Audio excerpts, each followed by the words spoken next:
An acute coronary syndrome. The heart is sick and I don't know why. What does it mean? Does it mean an infarction? Could be. Acute coronary syndrome, ACS, does it mean angina? Yeah. Is it an infarction? Could be. Unstable angina? Could be. Non-ST segment? ST segment? I don't know. Acute coronary syndrome means that you have some sort of chest pain that's ischemic in nature, and I'm not certain yet whether it's an MI. I don't have enzymes. So acute coronary syndrome, basically they're thrombosing. It could be unstable angina. Now remember, unstable angina by definition was new pain, worse pain, rest pain, new pain, worse pain, rest pain. It could be an infarction without ST elevation. You could just have pain. Pain, pain, go away, come again some other day. So pain, unstable angina, aspirin, heparin, beta blockers, oxygen, morphine, nitrogen. But aspirin, heparin, beta blockers, aspirin, heparin, beta blockers. Non-ST segment elevation. Aspirin, heparin, beta blockers. What's the difference in the management of unstable angina and non-ST segment elevation MIs? Not much. They both should be catheterized. Third option, a myocardial infarction. What, therefore, is the difference between the management of the person who's having quote-unquote unstable or unstable angina, okay, non-ST segment elevation MI, and an ST segment elevation MI? Which of these people is going to get an aspirin? All of them. Which of them gets a beta blocker? Atenolol, metoprolol, metoprolol, atenolol, atenolol, metoprolol, metoprolol, atenolol, all of them. Which of these should get a statin? All of them. Oh yeah, oh yeah. So what's the difference? Well, what's the difference is this. You can't tell these apart without an EKG and enzymes. You can't tell them apart without an EKG or enzymes. Cannot do it.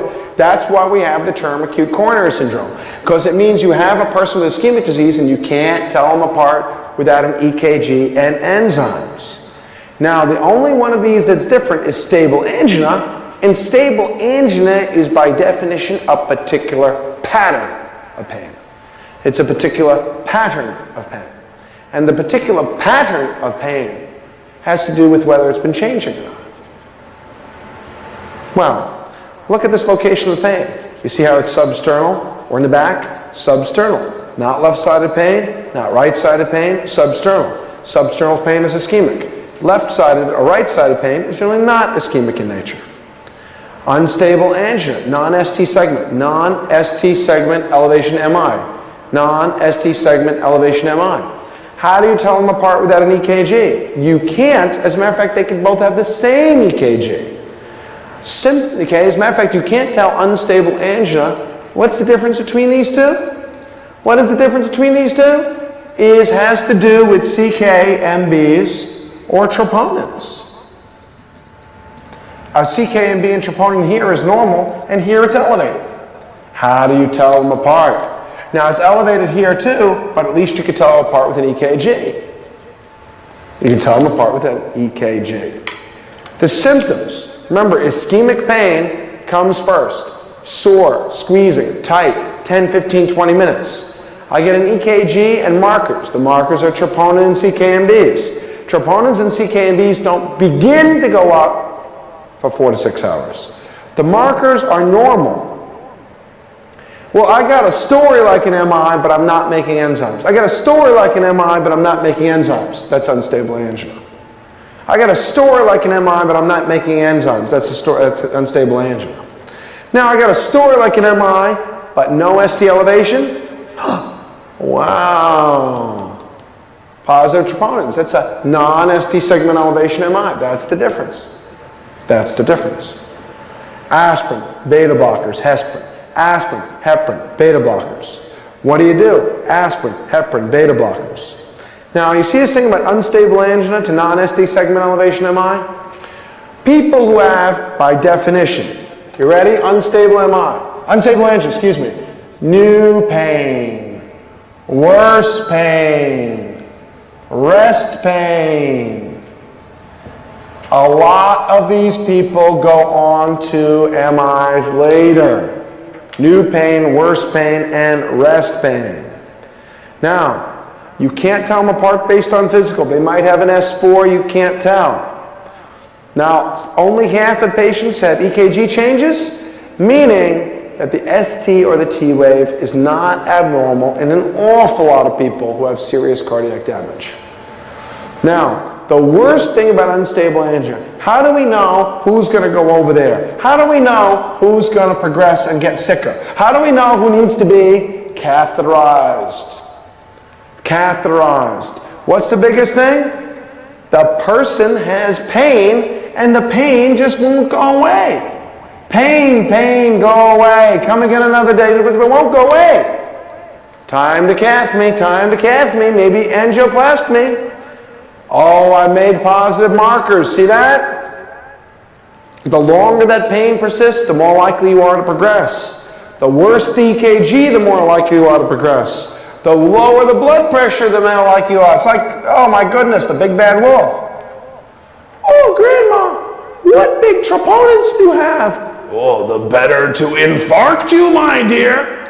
Oh, Grandma, what low blood pressure you have?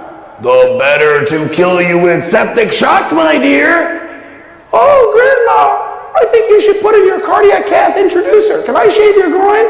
Oh, yeah, that would be fine.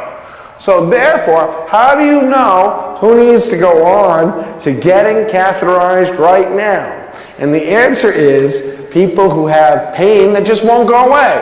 Hey, what are you going to do? Just stay in there?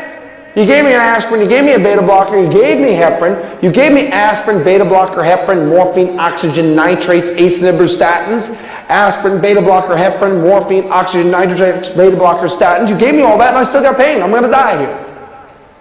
Cath man, cath man, cath man, make me a dream.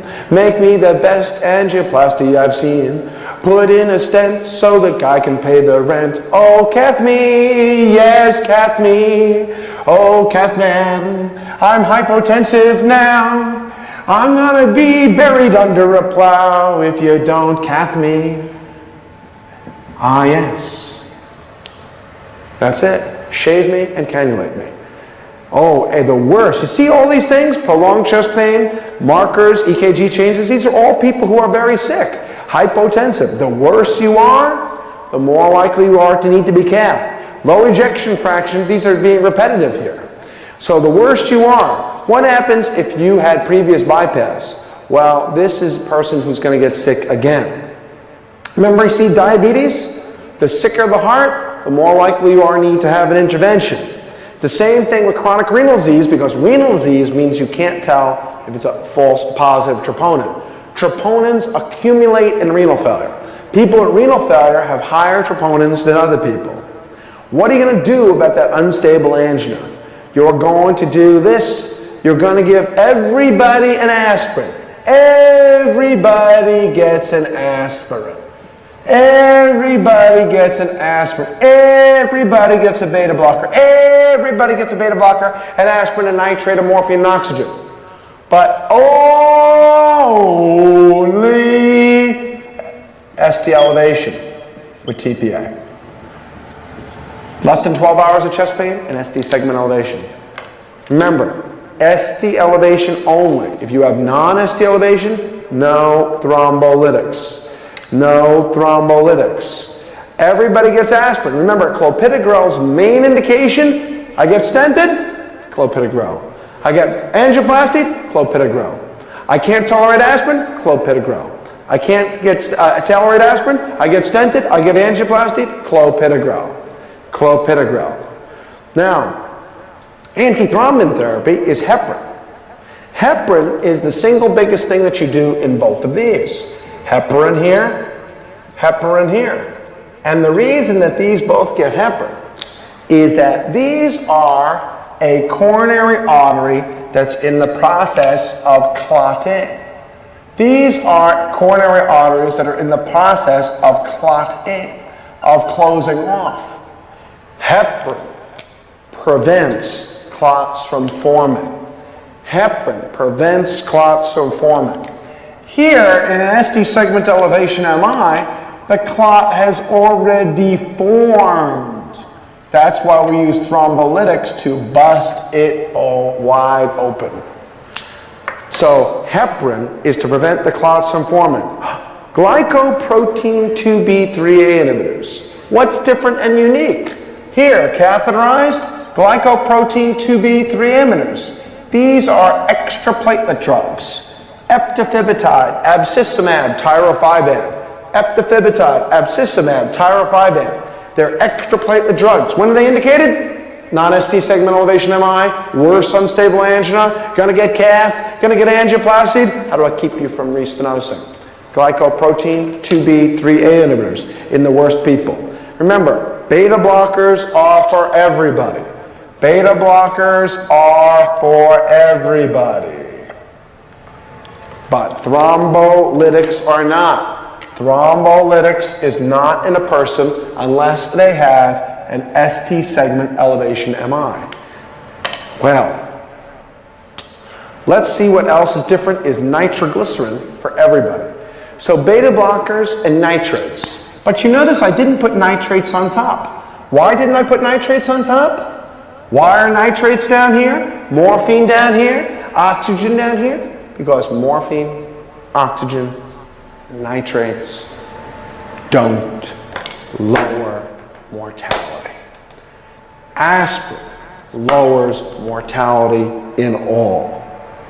Beta blockers lower mortality. Thrombolytics lower mortality only in ST elevation. Heparin lowers mortality in both of these. Mortality, mortality, mortality. You bitter hug of mortality, I draw you near. Tell the physician and the priest to go home. If you want me again, look for me under your boot soles. You shall not know who I am and hardly know what I mean. Failing to fetch me at first, keep encouraged. Pausing one place, search another. I stop somewhere, waiting for you. Well, we certainly can see there's a lot of overlap here in between these managements. Well, invasive management is what you do when you have this person who's clotting, right? Well, you have this person who's clotting. And unstable angina is very similar as well. Well, what's the difference between this person here, this? Well, these are a matter of severity. In other words, the person with unstable angina may be clotting off. He's getting worse. Worse pain, new pain, rest pain, worse pain, new pain, rest pain. But the person with a non-ST segment elevation has actually clotted off to the point where they've made troponins. Here, you're slapping me around. Here, you made me bleed. Here, you're hurting me. But here, you're necrosing me. And here, I have an infarction, I'm going to die. This is progressively worse conditions. They all get aspirin, they all get beta blockers, they all get nitrates, morphine, oxygen. ST elevation MI, we just said. Thrombolytics, angioplasty, thrombolytics, urgent angioplasty. But everybody with unstable angina and non-ST segment elevation MI, both of these people should get cath soon. Why? Because we like to pop that clot open before it gets worse. So that's why it says, you see these phrases here, look at the slide. Early coronary angiography and revascularization. Revascularization means two things. Angioplasty and bypass. Angioplasty and bypass. This is an angiogram. This is a clot. You see it's darker there and it's lighter there? That's because there's more blood here and less blood there. You get a catheter in there, you pop it open. If there's several of them, you pop them both open. If there's three of them, you bypass. You bypass the angiogram.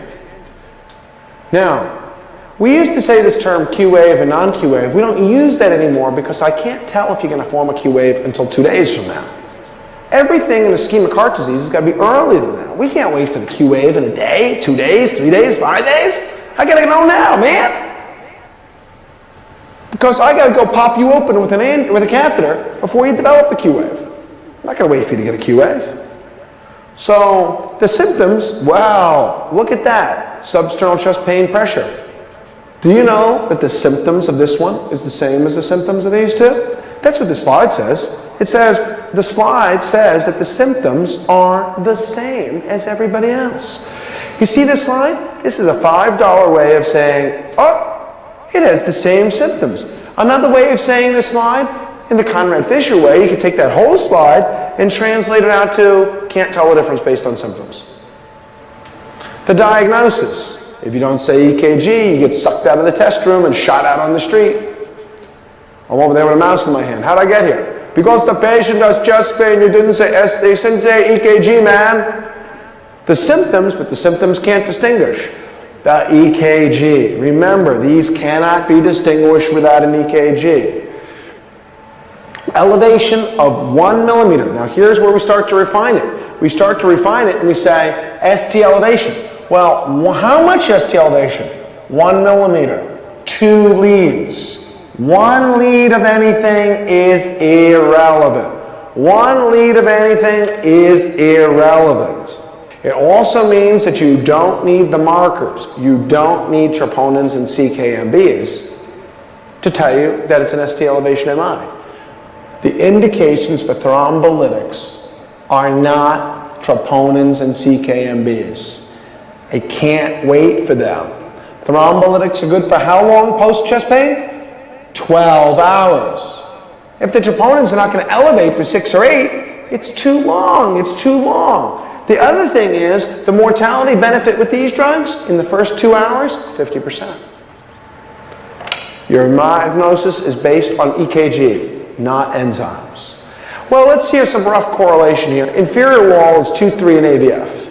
The inferior wall is leads 2, 3 in AVF. The inferior wall is leads 2, leads 3, and AVF. They're like cameras looking up at the bottom of the heart. Well, the lateral leads, like cameras looking at the heart, lead 1 is looking from the side. AVL is looking from the side. V5 and V6 are looking from the side. And where's V2, 4? See this anterior wall here? Where's the anterior wall? V2, 3, 4. V2, 3, 4 are looking at the anterior wall of the heart. Now, EKG correlation with anatomy is approximate at best. EKG correlation with anatomy is approximate at best. We do it mostly because it approximates mortality, and really anything that gives you ST elevation in 2 leads of a millimeter is good enough. This is ST elevation, this is ST elevation, this is ST elevation. That's normal. This is elevation, this is elevation, this is elevation. That's normal. An inverted T wave in AVR, pardon me, in V1, excuse me, inverted T wave in AVR and V1, in AVR and V1. The inverted T wave in AVR and V1 is normal. ST elevation, that's the baseline. ST elevation, no. That's a little bit of depression. Wait a second, you see that ST depression? Well, that's elevation, that's depression. Which one do I pay attention to?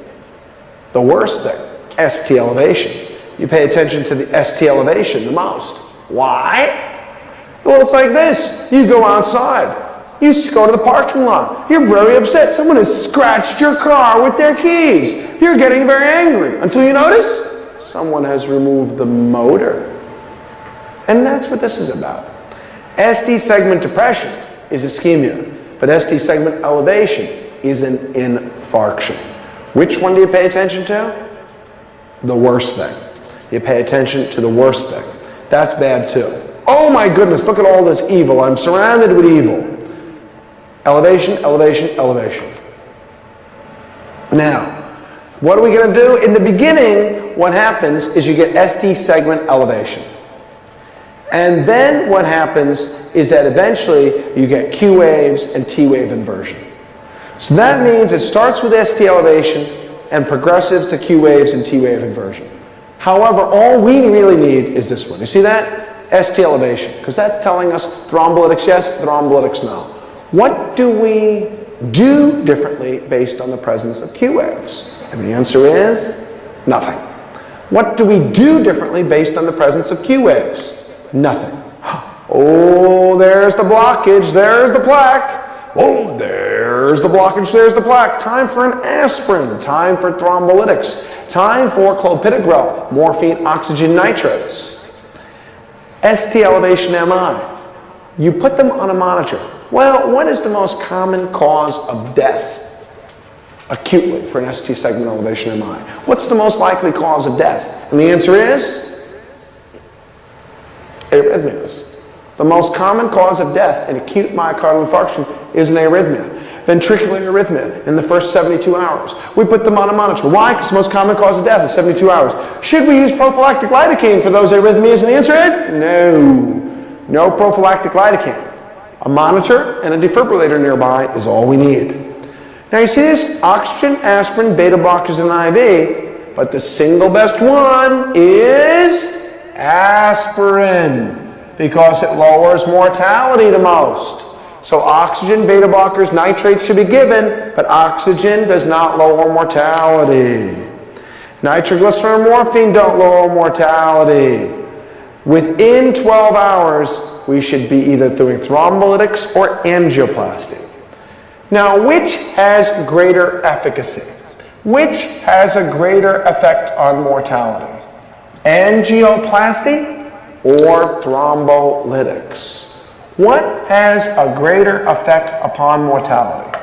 Angioplasty, the angioplasty, or the thrombolytics? Which has a greater effect on lowering mortality? What would you want for yourself? The answer is angioplasty.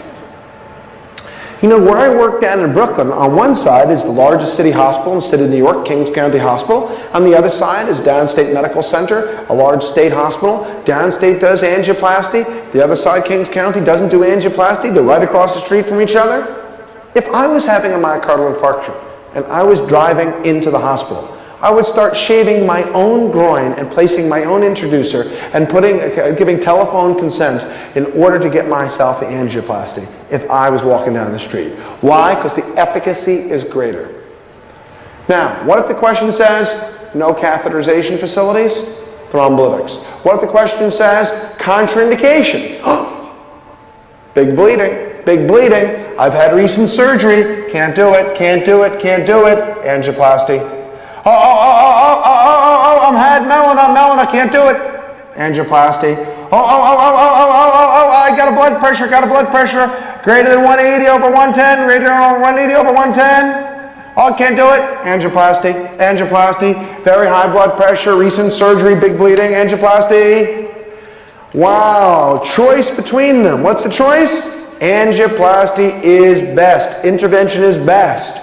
What does best mean? It means you're going to live longer.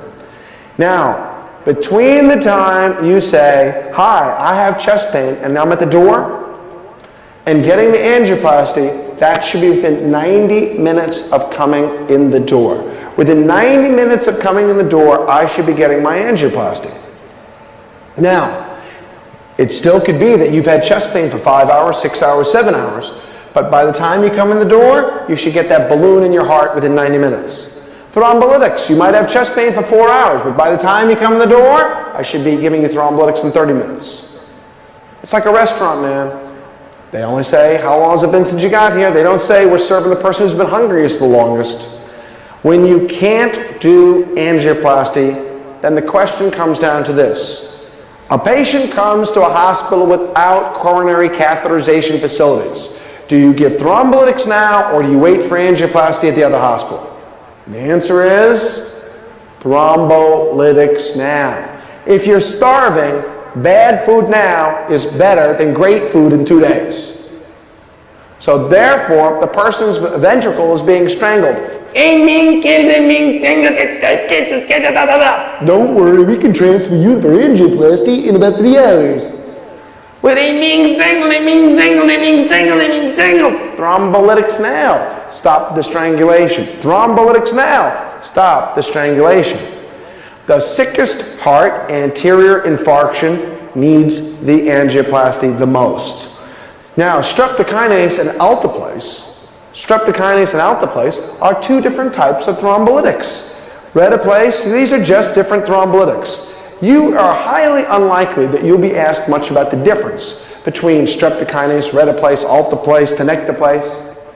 The only question that's possible about the difference is which of these, streptokinase, alteplase, redoplase, tenecteplase, which of these should not be given repeatedly? And the answer is, which of these should not be given repeatedly? The answer is streptokinase. Streptokinase is allergenic. Streptokinase provokes an allergic reaction. You shouldn't give it repeatedly.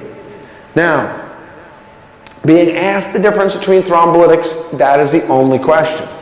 The bottom line of reperfusion is you should open up that blood vessel as soon as you can. If angioplasty is best, but if you can't do angioplasty, you should do thrombolytics. Okay, thrombolytics is an alternate, meaning angioplasty is the best. If you have a new left bundle also, ST elevation or a new left bundle, branch block. You ready? Left bundle branch block is associated with ischemia. It's associated with infarction. A left bundle branch block is evil. A right bundle branch block is okay. It's not perfect, but it doesn't mean anything that much. So either ST elevation or a new left bundle is the indication for thrombolytics. If you can't give thrombolytics, we use angioplasty percutaneous coronary. You absolutely can't if you're bleeding, big bleeding. You can't if you've had your head hit. If you've had head trauma and I give you thrombolytics, head trauma, give you thrombolytics, you're going to bleed in your brain. You're going to bleed in your brain. If you're dissecting and I give you thrombolytics, you're going to exsanguinate in your chest. If you've had a bleed into your brain at any time, it's always a contraindication of thrombolytics. Non-hemorrhagic stroke, a long time ago, you could use thrombolytics. Hemorrhagic stroke, never any thrombolytics. Non-hemorrhagic, you can use thrombolytics. Hemorrhagic, you should not use thrombolytics. If it is hemorrhagic, you're always off. Now listen, recent major surgery, it's kind of like this. It depends on what the surgery. Head transplant, heart transplant, no thrombolytics. Oh, hemorrhoidectomy, I'll take my thrombolytics. Now, prolonged CPR is we think that if you have a lot of CPR, you're going to have an increased chance of bleeding if you're a person who gets thrombolytics. Now, isn't that really the same thing? Yes, it is. Now, peptic ulcer really depends on whether they're bleeding. If you're not bleeding, you might be able to use it.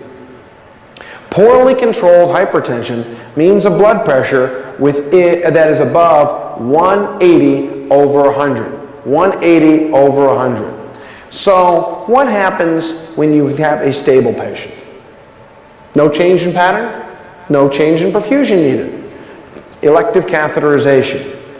If you have a bypass, you use a bypass if people have left main or three vessel disease. The sickest person gets the bypass. Cardiogenic shock. In other words, if somebody has had angioplasty, they've had thrombolytics, they've had angioplasty, they've had thrombolytics, they've been repaired, and they still are hypotensive, bypass.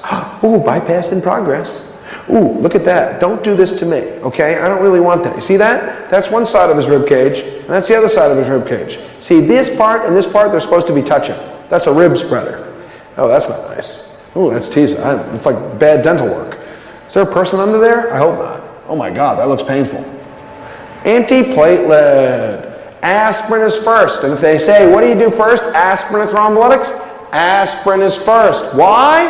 Because it lowers mortality. Why? It works instantly. Chew it and it works instantaneously. What's the dose on the aspirin? Doesn't really matter. Doesn't really matter. The boards are not going to ask you that dose. The boards generally don't ask dosing. You're off the hook. Clopidogrel, can't tolerate aspirin. Clopidogrel Plavix when you're going to go angioplasty. Why? Because clopidogrel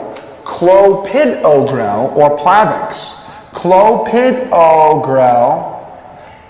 if you're going to get stented, we use clopidogrel because stenting stays open more with clopidogrel. The more you use clopidogrel, the more that the stent is going to stay open. Stent, Clopidogrel keeps it open. Aspirin, heparin, clopidogrel keeps it open. Now, glycoprotein 2B3A inhibitors are not very useful for NST segment elevation MI unless the person's going to undergo angioplasty. It has the greatest benefit in angioplasty only.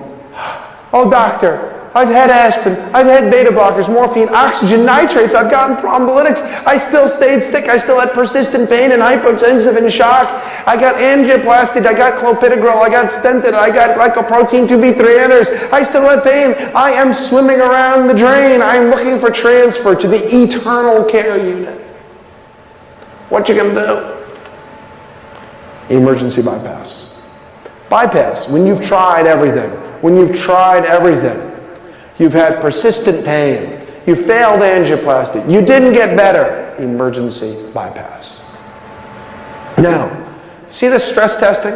Not when you have acute pain. That is for afterwards. That is for afterwards. A person has managed to survive his myocardial infarction. A person has managed to survive his myocardial infarction. And you are post-myocardial infarction. Everyone should have a stress test at 5 to 7 days. If the stress test is negative, you use meds alone. If the stress test is positive, you catheterize. Post-MI, you stress them to tell you who needs to be bypassed. You stress them.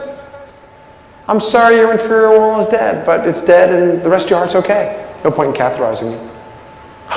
Hey, listen, I'm sorry your inferior wall is dead, but listen, the anterior wall's not doing so good either. You better catheterize yourself to see whether or not you need to get a bypass.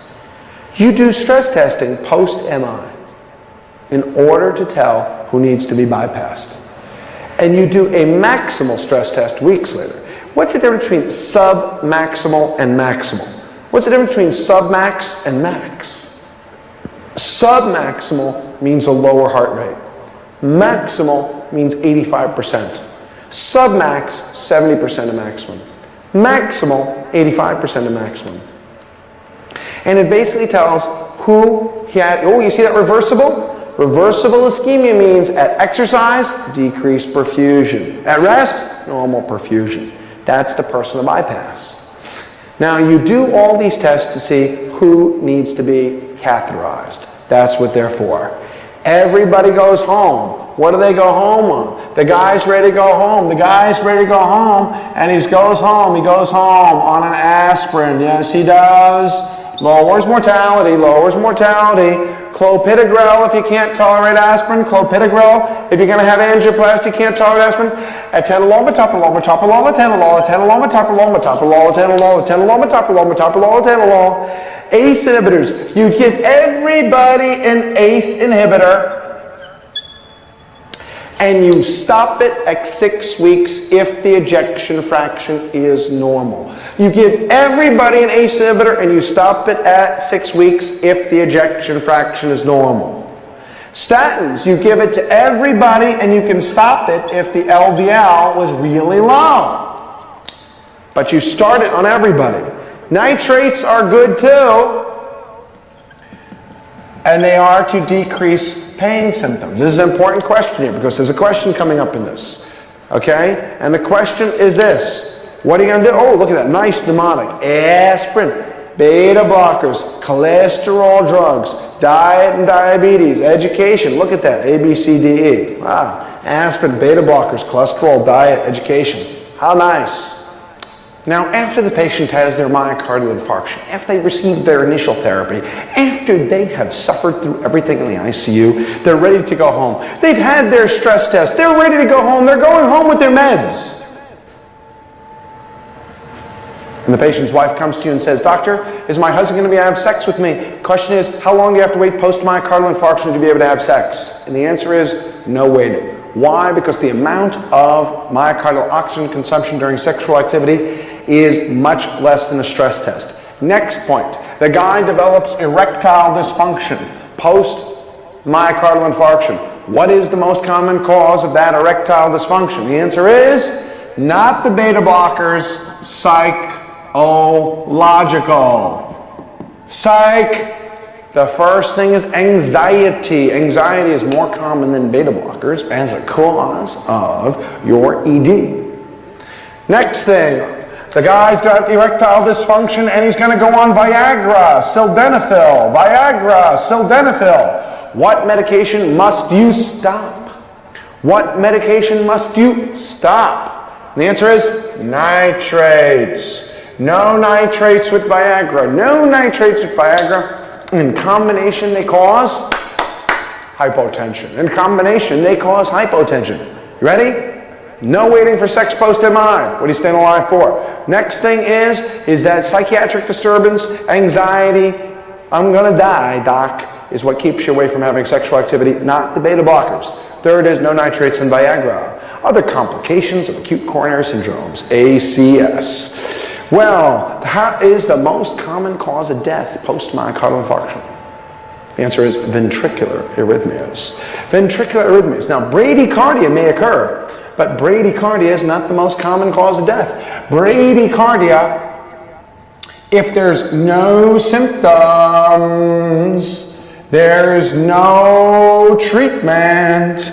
If there's no symptoms, there is no treatment for that bradycardia. Premature beats, yeah, so what? Premature beats is like male pattern hair loss. Yes, male pattern hair loss. Oh, bahut Buddha, Johnny man. What to do? The answer is find very short women who can't see the top of your head. That's the solution. So what do you do about premature beats? Find someone who can ignore them, because there's no therapy for premature beats. No therapy for premature beats. What are you going to do about premature beats? Don't do anything about premature beats. Ready? You will want to give lidocaine. You will want to give amiodarone. You will want to give an antiarrhythmic, but don't do it. But don't do it. Now, tachyarrhythmias.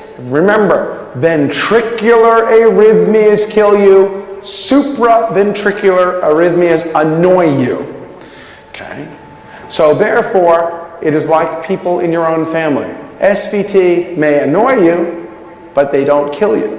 Ventricular arrhythmias, VTAC and VFib, is how you die. Now, the conduction anomalies. What is the most common cause of a defect as we go from the SA node to the AV node? What is the most common cause of a conduction defect? And the answer is, ischemia. I have developed ischemia and it is starving that myocardial conduction system. I've developed ischemia and it's starving it, so I get AV block. AV block. Wow, normal conduction. You ready? The SA node is the blue thing over here. What a beautiful picture. Isn't that a beautiful picture? This is the AV node, the bundle of His, the right bundle branch, the left bundle branch, right bundle branch, the left bundle branch, and normally it goes from here to here and conducts down. If you have ischemia, insufficient perfusion, you get a block. If you get ischemia, insufficient perfusion, oh, look at this pretty picture. Look at that. That's the AV node. Whoa, AV. Ready? Well, SA, AV, down. SA, AV, down. Oh, isn't that beautiful? Why, I feel I'm having a poetic moment now. There is the symmetry and the poetry of the human body. Can we take a moment to feel Satyam Shivam Sundaram. How beautiful that is. Yes, wow. First degree AV block. First degree AV block is a prolongation of the PR. A prolongation of the PR. Normally the PR interval is the amount of time that it takes to get from the SA to AV. Normally the PR interval should be somewhere between 0.12 to 0.2 seconds, which is say 120 to 200 milliseconds. First degree AV block, PR greater than 100 and 200. PR greater than 200 milliseconds. PR greater than 200 milliseconds. Okay? Oh, PR. Yes, that should be less than 200 milliseconds. The PR the PR. First degree AV block. What is the pathologic significance? It means ischemia. What will I do differently based on first degree AV block? Nothing. What treatment will I add because first degree AV block? Nothing. Atropine? No. Pacemaker? No. Nothing. I do nothing for first degree AV block. Second degree AV block. Second degree AV block. Oh, I'm dropping a beat. P, QRS, T, P, drop. P, QRS, T, P, drop. Wow, it's dropped beats. PR prolongation by itself. First degree AV block doesn't drop a beat. Second degree AV block drops a beat. Now there's two different types of second degree AV block. They would be type 1 and type 2. That makes two types. Mobitz 1 and Mobitz 2. Okay, Mobitz 1 is also known as the wanky block. Okay, now third degree AV block. Oh, that's a P, that's a P, that's a P, that's a P. The P's in there somewhere. That's a P, that's a P. The PR interval is regular. The PR interval. See that interval from there to there, from there to there, to there to there? Each of these P intervals, P to P intervals, I should say, each of these P to P intervals, excuse me, each of these P to P intervals is the same. The P to P intervals are the same, the R to R intervals are the same. The P to T, the P to T, the R to R, the P to P, the R to R, the P to P, the R to R are staying the same. So the R to R's look regular. But this is like a bad marriage. This heart needs couples counseling. So, QRS, how come you don't beat in sync with the P wave? How come you're not keeping in track with the atrium? The atrium beats whenever it wants. Doesn't ask me, just beats, shows up early, shows up late. What am I supposed to do? So the P to P intervals are regular, the R to R intervals are regular. They just have no relationship to each other. Third degree or complete AV block. What's the best therapy for a third degree block? It is symptomatic atropine. Asymptomatic, straight to pacer. Third degree AV blocks, also known as complete heart block. Always need a pacer. It doesn't have to be first. It doesn't have to be first. We have a 57-year-old guy who's post-MI, and he's feeling light-headed, and he's feeling confused, and he's got a blood pressure of 70/40, and he's got third degree AV block. Does this man need a pacemaker? Yes, he does. But the question is this: what's the next best step in the management of this patient? What is the next best step in the management of this patient? He does need a pacer, and a pacemaker is good, but atropine is gooder. Pacemaker is good, but atropine is even more important. And that's why it is atropine for any symptomatic bradycardia, pacemaker for a persistently, continually. I give you atropine and you're still lightheaded, pacemaker, make me a match, find me a rhythm, catch me a catch. So that means that if you have a symptomatic bradycardia, atropine is first to try and speed up the heart rate. If it is not effective, then a pacemaker. Pump function. Well, it means that as my heart dies, it doesn't contract. That's shocking. Mechanical disruption. That means valve rupture, septal rupture. Valve rupture, septal rupture. Electrical mechanical dissociation means that the electrical system is firing, but there is no muscular contraction. Now, papillary muscle rupture. Isn't this a beautiful picture? Okay, what a beautiful, pretty old-fashioned picture.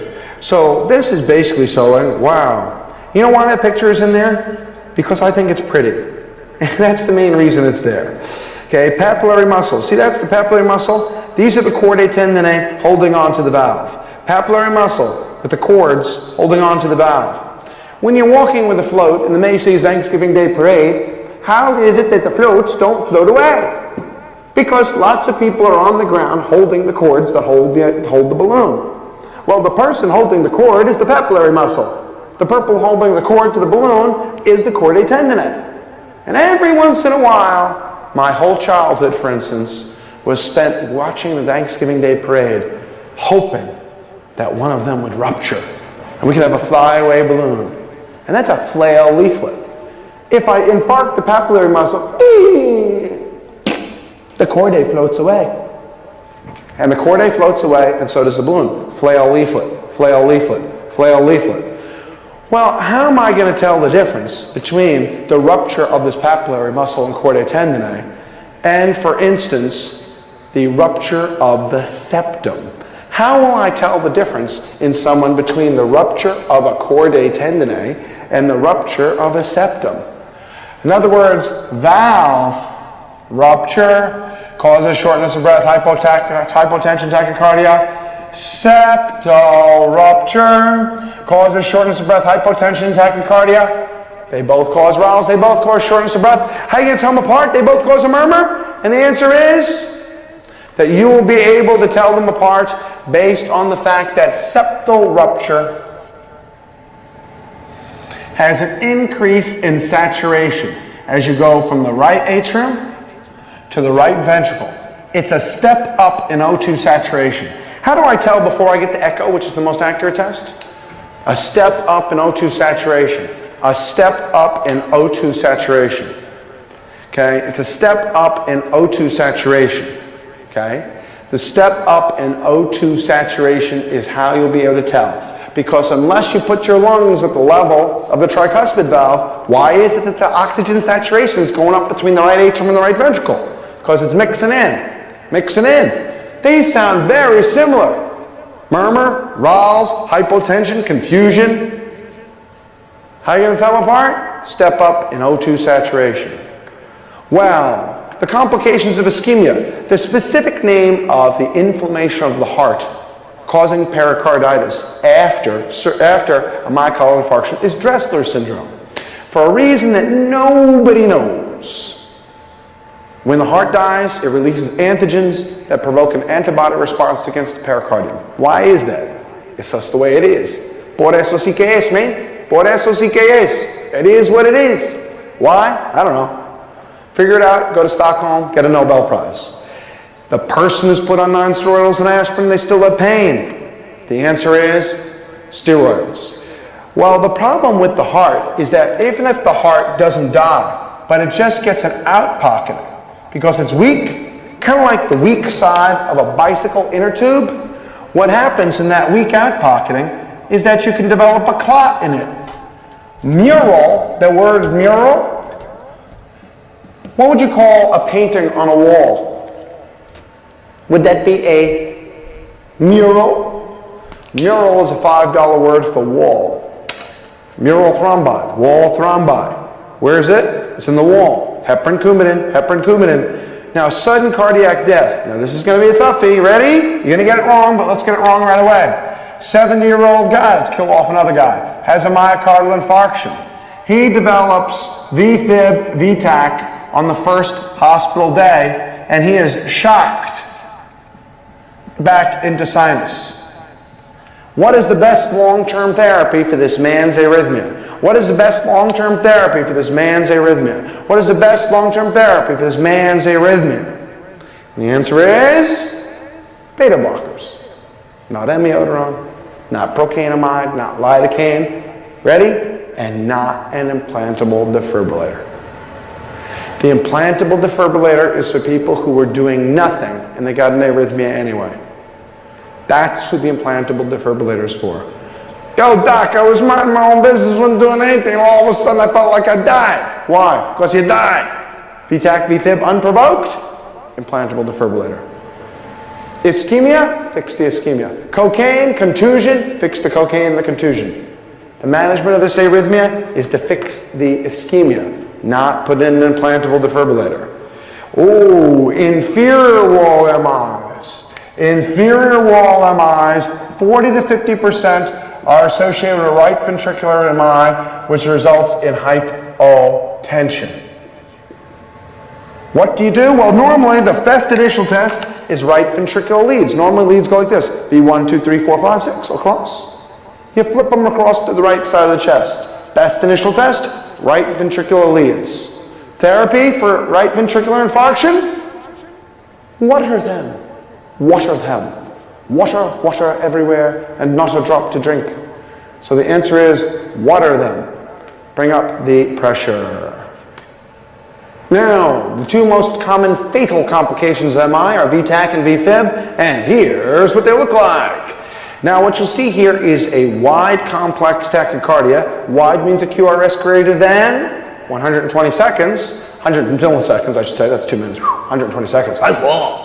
120 milliseconds, QRS greater than 120 milliseconds, and it's regular. If this person is hemodynamically stable, amiodarone lidocaine. If this person is hemodynamically unstable, shocky.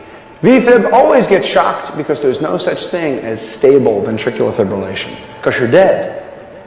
Well, I suppose that's stability of a kind. Honey, I want a stable relationship. You mean you want me to be dead? No, no, no, no, no. See, VFib is either the most stable or the least stable. You always shock because you're always hypotensive.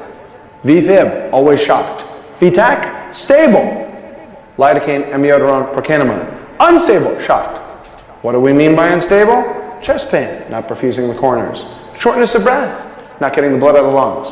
Hypotension, systolic less than 90. Hemodynamically related confusion. Chest pain, shortness of breath, hypotension, confusion means you're not getting enough. Very good. Perfusion. You are so smart. You know, you don't even need me at all. You're like a genius. That's amazing. You know what I mean? I mean, my object here is to get it so that you don't even need me anymore. That's wonderful. Wonderful. You're doing so great. Come here. Come here. Come to the hug. Come to the screen. Give me a hug. Come on. Reach around the screen. Kiss the screen. I know it's glass, but come on. Kiss the screen. Thank you. Well, here we are at the other aspects of chest pain that are not from ischemia, not from atherosclerosis. Prinzmetal's angina. Hey, that gives pain. That's why it has the word angina on it. Here's the question. What is the most accurate test to diagnose Prinzmetal's angina? What is the most accurate? Well, it does give you ST segment elevation, but that's not the most accurate. Hey, if I come to the emergency room with ST elevation, you should treat me like I'm having an infarction. Don't go, it's probably Prinzmetal's. Give him a calcium channel blocker, because then I'm going to die. How do you diagnose Prinzmetal's most accurately? The answer is angiogram. Angiogram is the only way to know for sure. It's a vasospasm, yes, but how do you know? Because it's associated with ST elevation. Guy comes in with ST elevation and chest pain, you better give him thrombolytics and angioplasty. Except that this one occurs at rest, but unstable angina occurs at rest. How do I know it's not unstable angina? Or an ST segment elevation MI at rest? And the answer is not awakened from sleep. That could be a myocardial infarction. The answer is more in females. No, that's not good enough. It's true it's more in females, but it's not good enough. The answer is that the angiogram and the stress test are normal. All these things, ST elevation, rest, awakened from sleep, females, that's true. But angiography normal is the most accurate method. Ergonovine is stimulant testing. I squirt some ergonovine into your blood, into your coronary artery, and it should provoke vasospasm. Hey, a guy comes and he's short of breath, and you're not sure if he has asthma. What test do you get to provoke the guy's bronchi to see if he has asthma? Methacholine stimulation. Methacholine stimulation. Methacholine stimulation. Now, what's methacholine stimulation for your coronaries? Ergonovine. Ergonovine. The treatment is calcium channel blockers and nitrates. How do I tell it's Prinzmetal's? Not until I get an angiogram, man. The most important thing with acute coronary syndromes is 1, the pain. Is it positional pleuritic or tender? It's not ischemic. Next point. It's real. Get an EKG. The EKG, I got a real story and I got an EKG. It shows ST elevation, aspirin and thrombolytics, aspirin and angioplasty. No ST elevation, aspirin and heparin. Remember, for non-ST segment elevation MIs, the major management is heparin. The most accurate test is an angiogram. When you have a person with a chest syndrome, but they have no acute symptoms now, the test is a stress test.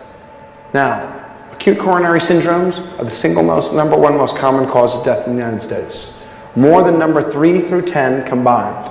So therefore, one of the most likely questions for you, ones you may not even remember, are these acute coronary syndrome questions. And that's the end of acute coronary syndrome.